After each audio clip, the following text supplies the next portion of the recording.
Once a layman wanted to clarify the notion of true happiness, and he went to Lord Buddha and asked, "What is the first rule for true happiness?" At that moment, Buddha preached that true happiness is living in the present moment, ignoring the past and the future moments. This simple but deep concept is known as mindfulness.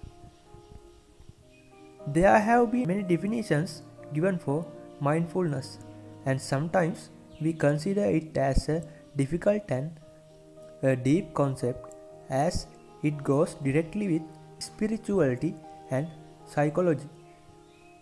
Buddhism defines mindfulness as one of the most important paths that comes under the Noble Eightfold, which directs man towards enlightenment. The Noble Eightfold is a practical roadmap to ethical and mental development of a person with the goal of freeing body and soul from sufferings. Notably, Hinduism also focuses their spiritual guidance on this mindfulness concept. Later studies were begun in this meditation in the fields of psychology, science and medicine as a therapy method, as it had shown many successful results from different researchers. Mindfulness can be divided into two different sub-branches for more effective results to be achieved. First is awareness and the other is acceptance. A person who practices mindfulness should be aware of these two segments to achieve their best benefits from it. According to a research conducted involving 72 countries all over the world by OECD, the Organization of the Economic Cooperation and Development, most of the students from secondary and university academic level are suffering from stress, depression and anxiety due to hectic and competitive education systems. Moreover, on the same survey, those researchers have identified that lack of understanding about mindfulness is one of the prime reasons for the above mentioned issues. Mindfulness is a very useful technique that students can apply to release their stress and also to broaden the capacity of their skills, such as academic, analytical thinking, and creativity. Although mindfulness is a mental activity, the ultimate results facilitate physical health improvement as well. It directly helps to treat issues such as high blood pressure, heart diseases, and mental instability, as it reduces the stressed and depressed mindset of people. On the other hand, it brings us good sleep, attractive appearance, and a life without overthinking. Moreover, it is used as a treatment, particularly for depression and conflict management. By the way, it improves the well-being of a person.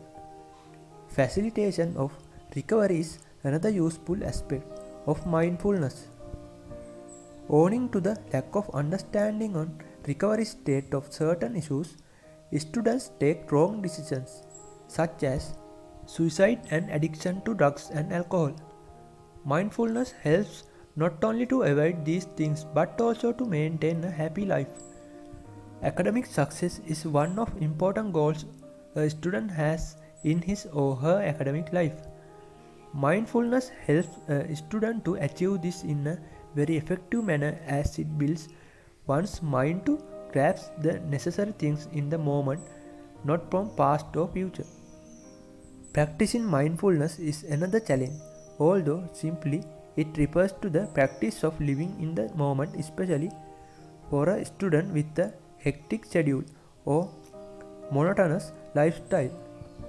However, there is hope because according to the practice of Buddhism, there are several ways to practice mindfulness. The prime method is meditation. It helps to concentrate our mind on one purpose and it makes an environment to a calm mind.